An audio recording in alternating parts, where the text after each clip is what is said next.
कल हमने भक्ति काव्य के प्रथम इकाई कबीरदास के तृतीय पद का अध्ययन किया था। कबीरदास जी निर्गुण काव्यधारा के प्रधान भक्त कवि हुए हैं। वही कबीरदास जिनका जन्म 1395 या 1398 में काशी में माना गया है और जिनके माता पिता के बारे में ये कहा जाता है कि वो एक जुलाहा दंपति थे जिन्होंने उनका पालन पोषण किया था। और कबीरदास जी जिनकी रचना बीजक, जिसके 3 खंड माने गए हैं, साखी, सबद और रमेनी। रमेनी का आप अध्ययन कर रहे हैं। रमेनी आपकी ब्रज भाषा में लिखी गई है और उसके आप अब तक 3 पदों का अध्ययन कर चुके हैं। आज हम इस वीडियो में चौथे पद का अध्ययन करेंगे। इहि तत राम जपहुरे प्राणी, बूझो अकथ कहानी, हीर कर भाव होई जा ऊपरी, जागृत रेनि बिहानी। डायनी डोरे सुनहा डोरे, स्यंध रहे बन घेरे, पंच कुटुंब मिल जूझन लागे, बाजे सबत संगेरे। रोहे मृग सुसा बन घेरे, पारथी बाण न मेले, सायर जले सकल बन दाझे, मंच अहेरा खेले। सोई पंडित सो तद ज्ञाता, जो इहि पद ही विचारे, कहे कबीर सोई गुरु मेरा, आप तिरे मोहितारे। पद को पढ़ने पर आज ये बात सही है कि आपको ये समझ में नहीं आ रहा होगा, लेकिन इस विषय की ओर मैं आपका ध्यान ले जाने की कोशिश करूँगी कि आप ये ना भूलें कि कबीर के रहस्यवाद के 2 पक्ष हुए। अभी तक हमने जो पद संख्या 1, 2 और 3 का अध्ययन किया था वो कबीर के भावनात्मक रहस्यवाद पर आधारित था, लेकिन आज जो हम पद संख्या 4 का अध्ययन कर रहे हैं वो कबीर के साधनात्मक रहस्यवाद पर आधारित है। साधनात्मक रहस्यवाद अर्थात जिसमें साधक अपनी साधना के द्वारा भौतिक सुख सुविधाओं से दूर होकर, सांसारिकता से दूर होकर एक स्थान पर बैठकर साधना करता है, ईश्वर को साधने का, ईश्वर को पाने का प्रयास करता है, अपनी आत्मा को परमात्मा की आत्मा में विलीन करने का प्रयास करता है और मेरुदंड से प्रारंभ होने वाली ईड़ा, पिंगला, सुषुम्ना नाड़ियों को जागृत करता है और अपने शरीर में इस प्रकार की ऊर्जा को उत्पन्न कर लेता है कि उसे अपनी आत्मा में परमात्मा की अनुभूति, अनुभव होने लग जाती है। वो आपका साधनात्मक रहस्यवाद होता है। रहस्यवाद क्या होता है? रहस्यवाद यानी इहलोक का परलोक से मिलन, यानी लौकिक माध्यम से अलौकिक वस्तुओं को प्रकट करना। कबीर सांसारिक जीव थे और कबीर लौकिक जगत के थे। आप में हम सभी लोग क्या हैं? लौकिक जगत के हैं। यह लोक जिसे कहा जाता है, जिसमें हमारा शरीर है और हमारा एक अस्तित्व है, आत्मा है हम में भी, हम जीवित हैं तब तक। उसके बाद में सिर्फ हमारा शरीर मात्र शव बनकर रह जाता है और आत्मा क्या होती है? परमात्मा में विलीन हो जाती है। लेकिन इस कायिक जगत में रहते हुए अपनी आत्मा को परमात्मा में विलीन करने के लिए कबीर ने जिस साधना का अंग अपनाया था वो आपकी कहलाती है साधनात्मक रहस्यवाद, जिसमें साधना कबीर ने की और उस अगम अगोचर ब्रह्म को पाने का प्रयास किया। अब उस साधनात्मक रहस्यवाद के पद को समझने के लिए आपको सबसे पहले मैं आपको शब्दार्थ का ज्ञान कराती हूँ कि हीर कर अर्थात ईश्वर का हाथ होना, यानी ईश्वर की कृपा होना। रैनी अर्थात रात, सुनहा अर्थात कुत्ता, स्यंध सिंह, पंच कुटुंब यानी 5 ज्ञानेंद्रियाँ। 5 ज्ञानेंद्रियाँ कौन कौन सी मानी गई हैं आपकी? आँख, नाक, कान, मुँह, जीभ, जिह्वा, आपकी ये 5 त्वचा, ये 5 ज्ञानेंद्रियाँ मानी गई है कि इनके माध्यम से अगर इनको नियंत्रित कर लिया तो आप ईश्वर की प्राप्ति कर सकते हैं। संगेरे यानी संहारक, नाश कर देने वाला। सुसा अर्थात खरगोश, पार्थी यानी शिकारी और सायर अर्थात सागर। यानी ये तो हो गए आपके कठिन शब्दों के शब्दार्थ, यानी इस पद में जितने भी कठिन शब्द आए हैं उनके ये अर्थ आपके सामने लिखे हैं। अब आते हैं हम ये पद जो आधारित है साधनात्मक रहस्यवाद पर, जितने भी आधारित पद होंगे आपको ये पता होना चाहिए या ये जानकारी होनी चाहिए स्पष्ट रूप से कि वो प्रतीक विधानों पर आधारित होती है। हिंदी साहित्य में प्रतीक विधान उस वस्तु को कहते हैं कि यानी अप्रस्तुत के लिए प्रस्तुत विधानों का प्रयोग करना। यानी जो कबीर अपनी आत्मा को या परमात्मा को प्रेयसी कहते हैं या अपने आप को प्रेयसी कहते हैं, वो क्या हुआ? कबीर इस जगत के हैं।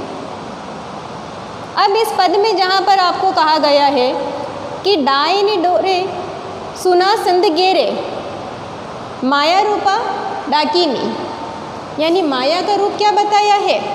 एक डायन का रूप बताया है कि डायन किस प्रकार से विचरण करती है और किस प्रकार से सांसारिक जीव पर अपना वश कर लेती है। तो कबीर कहते हैं कि डाकिनी रूप माया का रूप है। तृष्णा रूपी कुत्ता, यानी कुत्ते का रूप बताया है, जो हमारी सांसारिक भौतिक सुख सुविधाओं को पाने की जो हमारे मन में एक प्यास, एक आकांक्षा होती है, उसको प्रत्येक विधान में कबीर क्या कहते हैं? वो एक कुत्ते का स्वभाव है इंसान का, कि जैसे कुत्ता इधर से उधर भटकता फिरता है, उसी प्रकार से जब मानव मन में तृष्णा का अतिरेक हो जाए तो तृष्णा को शांत करने के लिए इंसान क्या करता है? परमात्मा से अलग हो जाता है और सांसारिक जगत में भटकता फिरता है। अहंकार रूपी सिंह, जो मानव मन में एक अहम का जो भाव होता है, एक अहंकार की जो स्थिति होती है हमारे कि मैं ही मैं हूँ और मेरे समक्ष कोई कुछ नहीं है, उस अहंकार को उन्होंने सिंह के रूप में कहा है कि जंगल का राजा सिंह, चाहे वो कितना ही उम्र में या कितना ही वृद्ध क्यों ना हो जाए, लेकिन उसकी डराने की प्रवृत्ति जंगल के अन्य पशुओं को कभी खत्म नहीं होती और जंगल के अन्य पशुओं में भी उसको लेकर भय उसी प्रकार बना रहता है। तो अहंकार रूपी सिंह। इंद्रिय रूपी हिरण, हिरण का स्वभाव क्या माना गया है? हिरण का स्वभाव पशुओं में चंचल माना गया है कि यहाँ से वहाँ, वहाँ से यहाँ हिरण भटकता रहता है। तो उसी प्रकार से कहा है कि हमारी इंद्रियाँ, हमारा मन, कबीर कहते हैं कि एक स्थान पर स्थिर नहीं रहता है, इसीलिए उसका रूप क्या बताया है कबीर ने प्रतीक विधान के माध्यम से?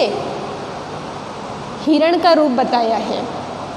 वासना रूपी खरगोश, खरगोश की प्रवृत्ति से जोड़कर उन्होंने बताया कि इंसान के मन में जब वासना का अतिरेक होता है या वासना का उदय होता है तो उसे कुछ भी दिखाई नहीं देता, वो सिर्फ उसी दिशा में दौड़ता चला जाता है।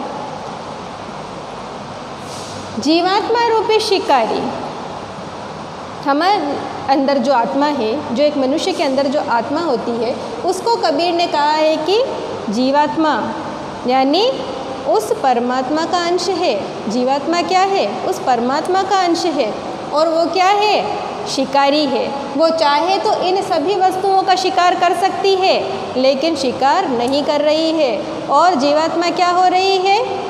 इस सांसारिक जगत में दर दर भटक रही है और परमात्मा से पल पल दूर होती जा रही है। संसार रूपी सागर, संसार को किसकी उपमा दी? सागर के समान बताया, ऐसा कि जिसका कोई अंत नहीं है। एक बार व्यक्ति इसमें जन्म लेने के बाद और इसमें आने के बाद इससे कभी अलग हो ही नहीं पाता है। जंगल रूपी शरीर की सद्वृत्तियाँ बताई। अब सद्वृत्तियाँ क्या होती है? अच्छाइयाँ, आप में दया है, आप में करुणा का भाव है, आप में अहिंसा का भाव है, आप में परोपकार का भाव है, आप में भक्ति का भाव है। तो ये जो आप किसी के लिए कुछ अच्छा करने का भाव अपने मन में रखते हैं कि जिससे ना केवल मेरा बल्कि संसार के सभी व्यक्तियों का भला हो, वो आपके क्या कहलाती है? मानव मन की सद्वृत्तियाँ। सद अर्थात अच्छी, वृत्तियाँ यानी आदत या स्वभाव। ये हो गया आपका प्रतीक विधान। अब इस प्रतीक विधान को याद रखकर ही और अपने ध्यान में रखकर ही आपको इस पद का अर्थ यानी सप्रसंग आपको व्याख्या करनी है। प्रसंग इसको पढ़कर स्पष्ट हो रहा है कि राम नाम का महत्व बताया है। आप अच्छे तरीके से जानते हैं कि कबीरदास जी ने सबसे अधिक जो जोर दिया है अपनी भक्ति में, वो इसी बात पर दिया है कि राम का नाम स्मरण करें, उनकी आराधना कहाँ से करें? आप सच्चे मन से करें। तो यही तत् राम जपुहरे प्राणी, कबीर ने जो साधनात्मक रहस्यवाद के माध्यम से उस निर्गुण ब्रह्म को पाने का जो प्रयास किया था, क्योंकि कबीर के राम निर्गुण निराकार थे, उस निर्गुण ब्रह्म को पाने का जो प्रयास किया था वो कबीर ने किस साधना के माध्यम से किया था और किन साधनात्मक प्रतीकों के द्वारा उसे साधने का, उस परमात्मा को पाने का प्रयास किया था, उसका वर्णन हम इस पद में पढ़ेंगे कि इहि तत् राम जपुहुरे प्राणी बूझो अकथ कहानी। कबीर दास जी पहली पंक्ति में कह रहे हैं कि राम नाम का जो तत्व है उसका जप करिए, मन मन में स्मरण करिए। बूझो अकथ कहानी, यानी मैं जो कहानी बताने का प्रयास कर रहा हूँ इस प्रतीक विधान के माध्यम से, वो कहानी तो कहीं ही नहीं जा सकती और ना ही कोई उसे समझ सकता है। हीर कर भाव होई जा ऊपरी जागृत रे निबिहानी। हीर कर अर्थात ईश्वर का हाथ, ईश्वर की कृपा जिस व्यक्ति पर होगी वो ही व्यक्ति जागते हुए रात बिता सकता है। जागते हुए रात बिताने का अभिप्राय ये है कि यानी मैंने जो ये पद लिखा है उसका अभिप्राय वही व्यक्ति समझ सकता है जो मन ही मन में राम नाम का स्मरण करता हो और जिसके ऊपर मेरे प्रभु श्री राम का हाथ हो, यानी विशेष कृपा हो। डायनी डोरे सुनहा डोरे स्यंद रहे बने घेरे। अभिप्राय आपके सामने मैंने लिखा है यहाँ पर कि डायनी अर्थात प्रत्येक विधान के रूप से आप देखेंगे कि माया रूपा डाकिनी की बात कर रहे हैं कबीर। माया अर्थात साधक के मार्ग में आने वाली बाधा, कि जो भी समस्या साधक को साधना करते हुए आ रही है उसके बारे में कबीर कहते हैं कि माया रूपा डाकिनी जीवात्मा के आसपास भटक रही है। किससे भटकाने के लिए? उसे साधना के मार्ग से हटाने के लिए। सुनहा डोरे, सुनहा यानी तृष्णा रूपी कुत्ते के लिए कहा है। जीवात्मा क्योंकि संसार में रहने वाली आत्मा है तो वो क्या करती है? सांसारिकता को देखकर साधना करते करते क्या होता है? अनायासी सांसारिकता में पुनः लौट आती है और विरक्ति का मार्ग छोड़ देती है। तो उसके लिए कबीर ने कहा है कि माया रूपा डाकिनी भी जीवात्मा को भटका रही है साधना करने पर, और तृष्णा रूपी जो कुत्ता है वो भी उसके मार्ग की बाधा बन रहा है, यानी उसके मन में तृष्णा का अतिरेक हो रहा है, तृष्णा का उदय हो रहा है। तृष्णा का उदय होगा तो स्वाभाविक रूप से साधक साधना के मार्ग से भटक जाएगा। स्यंद रहे बन घेरे, स्यंद मैंने आपको बताया है कि स्यंद अर्थात सिंह, स्यंद रहे बन घेरे। शेर को प्रतीकात्मक किससे बताया है? अहंकार को बताया है कि जैसे ही व्यक्ति सांसारिकता में आएगा उसकी मनोवांछाओं की पूर्ति होने लग जाएगी, मन की इच्छाओं की पूर्ति होने लग जाएगी, भौतिक सुख सुविधा की ओर उसका ध्यान जाने लगेगा और वे सुविधाएं वो प्राप्त भी कर लेगा, तो क्या उसे ईश्वर की आवश्यकता रहेगी? उसे ईश्वर की आवश्यकता नहीं रहेगी और वो क्या करेगा? साधना के मार्ग से साधक भटक जाएगा। यानी अहंकार जब आ जाता है तो माया रूपा डाकिनी भी प्रभावी हो जाती है और वासना रूपी तृष्णा रूपी जो कुत्ता है वो भी प्रभावी हो जाएगा और साधक अपने मार्ग से निश्चित रूप से, जो प्रभु भक्ति के मार्ग में लगा हुआ है उससे वो निश्चित रूप से दूर हट जाएगा। पंच कुटुंब मिली जूझे न लागे बाजत सबद संगेर। पंच कुटुंब मैंने आपको अभी बताया है पूर्व में भी कि पंच कुटुंब यानी 5 ज्ञानेंद्रियों के बारे में कबीर दास जी कह रहे हैं कि पांचों इंद्रियां जब मिल रही हैं तो क्या हो रहा है कि वो आपस में जूझ रही है, उनमें झगड़ा हो रहा है, उनमें लड़ाई हो रही है आपस में कि हमको मिलकर अब कुछ अलग करना चाहिए और इस जीवात्मा को साधना के मार्ग से विचलित कर देना चाहिए। और वो कैसी है? उनका स्वभाव संहारक है। कबीर कह रहे हैं कि जो पांचों इंद्रियां हैं वो कैसी है? संहारक है, जीवात्मा का निश्चित रूप से नाश कर देगी अगर जीवात्मा इसके वशीभूत हो गई तो पंच कुटुंब मिले जूझे न लागे बाजत सबद संगेर, यानी इन 5 इंद्रियों का कुटुंब यानी परिवार जब इकट्ठा हो जाता है तो ये इतनी प्रभावी हो जाती है कि सब तरफ से जीवात्मा के नाश का स्वर सुनाई लगने लग जाता है कि अब जीवात्मा को कोई बचा नहीं सकता, उसका नाश निश्चित है अगर वो 5 ज्ञानेंद्रियां उस पर हावी हो जाए। रोहे मृग सुसा बन घेरे, पारथी बाण न मेले। रोहे मृग, मृग यानी हिरण, और सुसा बन घेरे, सुसा यानी खरगोश, यानी उस अहंकार के जंगल में, उसमें क्या हो रहा है कि जो हिरण रूपी जो मन है आपका, वो भी भटक रहा है। इंद्रियां जो है वो हिरण का रूप बताया है कि वो इंद्रियां मनुष्य को साधना के मार्ग से भटका रही है। और सुसा बन घेरे, जो कृष्ण रूपी कुत्ता, और आपका जो बताया है इसमें कि सुसा यानी खरगोश, खरगोश का जो स्वभाव होता है, उसी प्रकार से कहा है कि आपका जो मन होता है वो उस जंगल में अब भटक रहा है। किस लिए भटक रहा है? क्योंकि साधना के मार्ग से साधक विचलित हो चुका है। पारथी बाण न मेले, यानी इतनी बुरी स्थिति हो रही है कि व्यक्ति भटक रहा है, फिर भी क्या हो रहा है कि जीवात्मा रूपी जो शिकारी है इन बुराइयों का शिकार कर सकती है, लेकिन जीवात्मा रूपी शिकारी इन पर बाण नहीं चला रही है।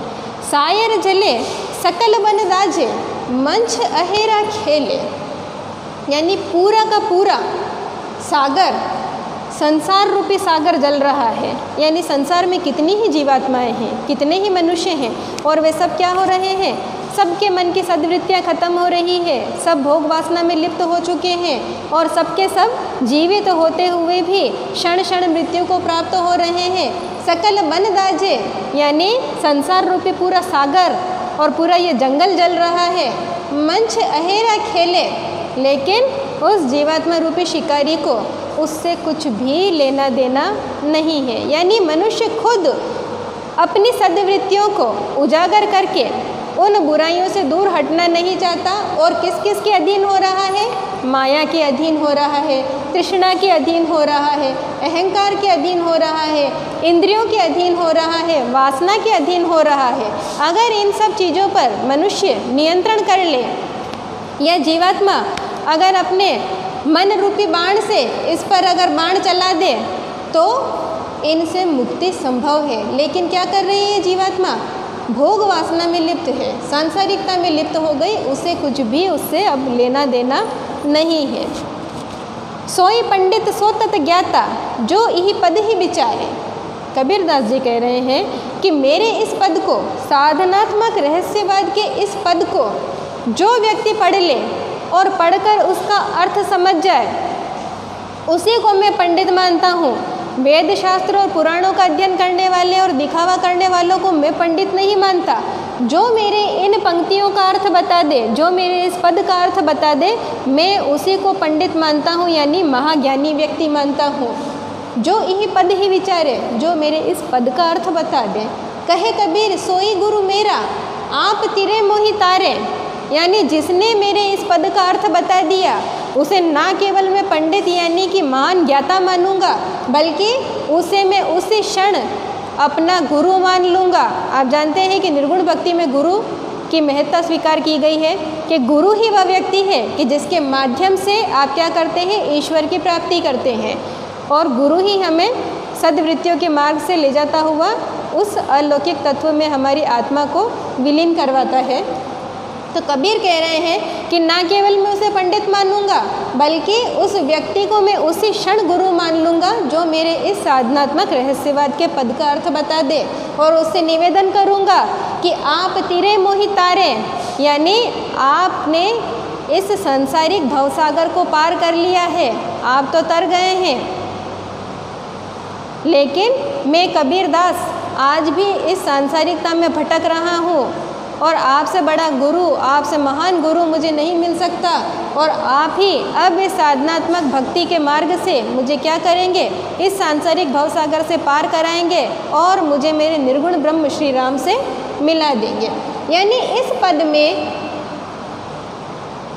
इन 7-8 पंक्तियों में कबीर के साधनात्मक रहस्यवाद के दर्शन होते हैं।